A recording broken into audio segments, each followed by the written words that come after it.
required here is not incentivizing or disincentivizing somebody to control the population, but rather investing in them to ensure that they actually turn out to be the leaders of tomorrow. And they would actually be the ones who would take our country to its rightful position, and that is right on top of the Committee of Nations. He has spoken about leaders, world leaders, and innovators. Yes, we believe we no longer need people who do things the same way as probably we did or our ancestors did. What we need today is to develop leadership at all levels. We need out-of-box thinkers who would actually take on the reins of our country.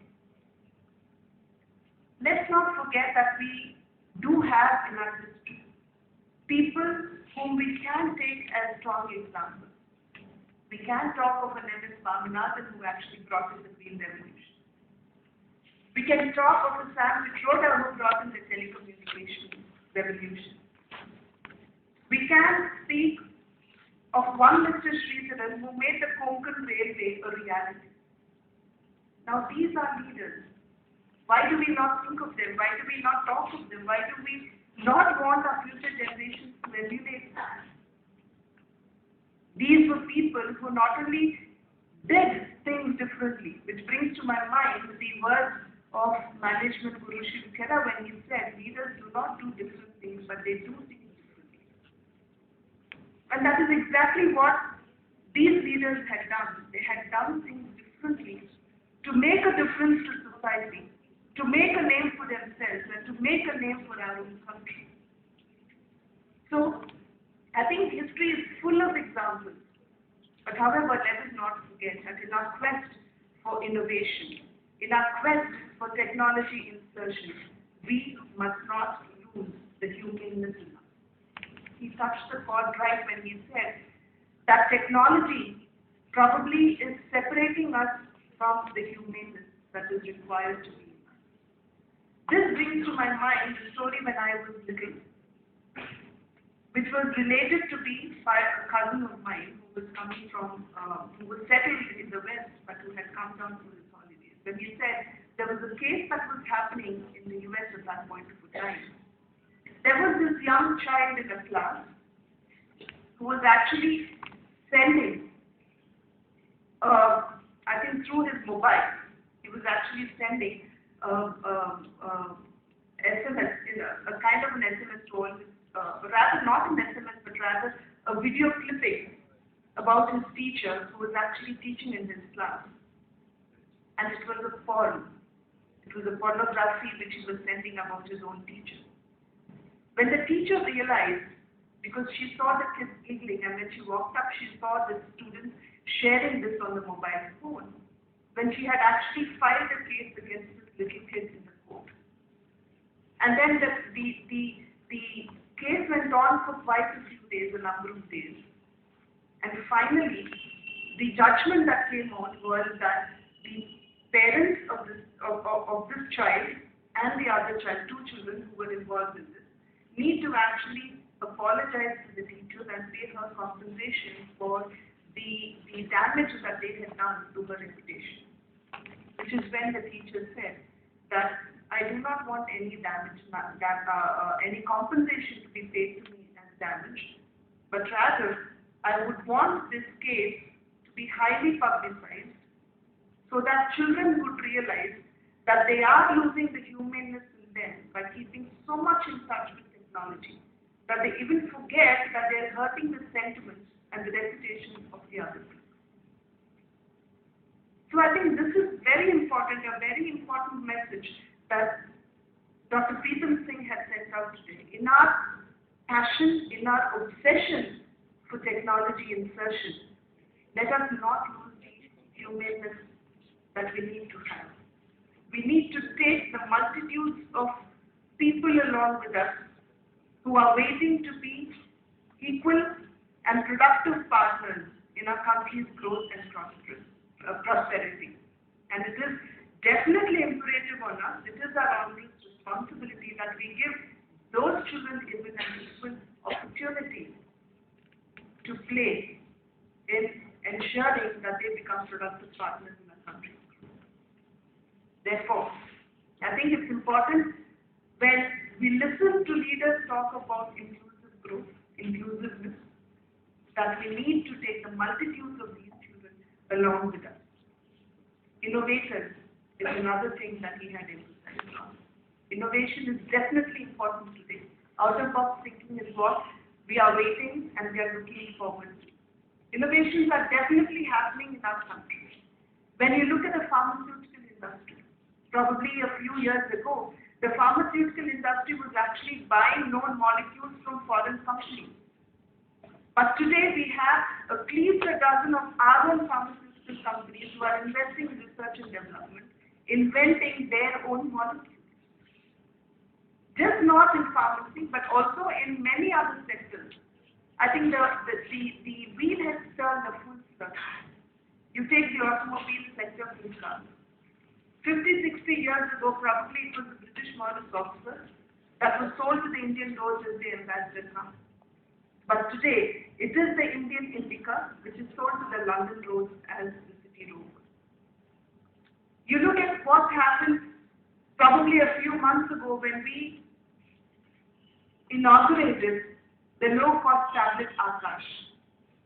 A tablet which would cost around 30,000-40,000 of rupees today is going to be available to the children of our country at a rate which nobody can ever imagine, to be around 1,200 to 1,500 rupees for a child, and probably 2,000 to 3,000 rupees in the open market. Now, how did this happen? It happened because our Indian intellect was given an opportunity, definitely supported by the conducive policies of the government. Therefore, I don't think we are short of intellect. But what I strongly believe is that this intellect needs to be given an opportunity to bloom, to grow, to ensure that it manifests itself. And I think that kind of an atmosphere needs to be built up not only in organizations, not only in companies, not only in the industry, but even in our country as well. It is only then can we ensure that our motherland can rise to its rightful position. Today, our motherland, India, with a 120 crore plus population, with an ever-expanding middle class of 400 plus, with a very strong democracy in place, and a sustained continuous growth of anywhere between 7 to 8%, even in the most difficult times, can no longer be ignored or marginalized. But what we need today are leaders who can actually ensure that our country travels on the path of growth and development to such a height that nobody can ignore us anymore. Now, as a developing nation, we are the transformation stage. And transformation for any country, more particularly an emerging economy like India, is definitely very arduous and painful. And what we need is that generation of young minds who can actually support our country in her transformation and make it not a painful and arduous process, but ensure that the benefits that would come out of her transformation is definitely pleasurable and acceptable to us and the world as well.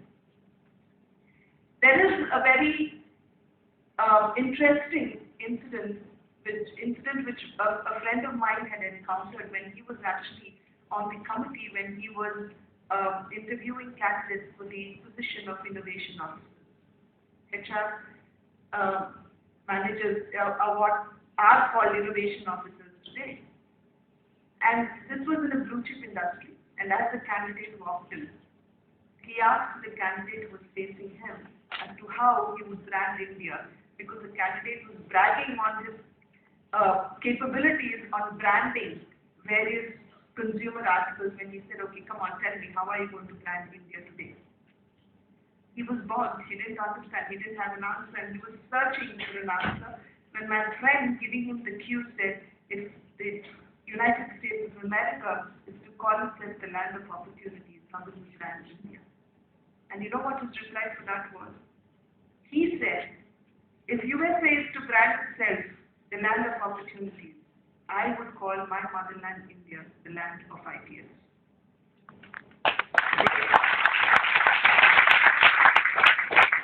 Today, the challenge between all HR professionals is how can you convert this land of ideas into a land of opportunity.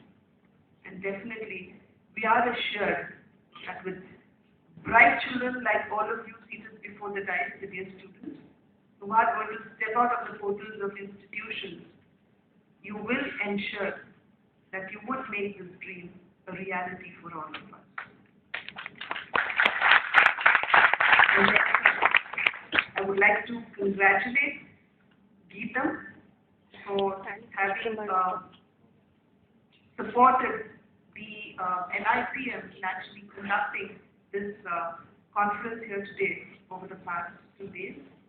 And I'm sure all that is deliberated would leave an indelible imprint on the minds of all the HR professionals who are here today, even from across the shores I hear there are people participating.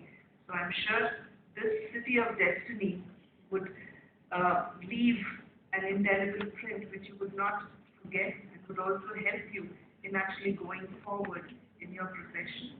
And the Vice Chancellor had just mentioned that he was happy to have me, but I must say that it's a pleasure for me to be here at Geetam, which I always thought was a wonderful university in terms of giving quality education to my students for the wonderful conference that they are conducting here today. I wish all the students all the very best and hope you would help us realize our dreams in ensuring that our country reaches its real position. And my famous quote is to quote Iqbal when he said that he would want to see our country as Sare Jahan Se Acha, Hindustan Hamara.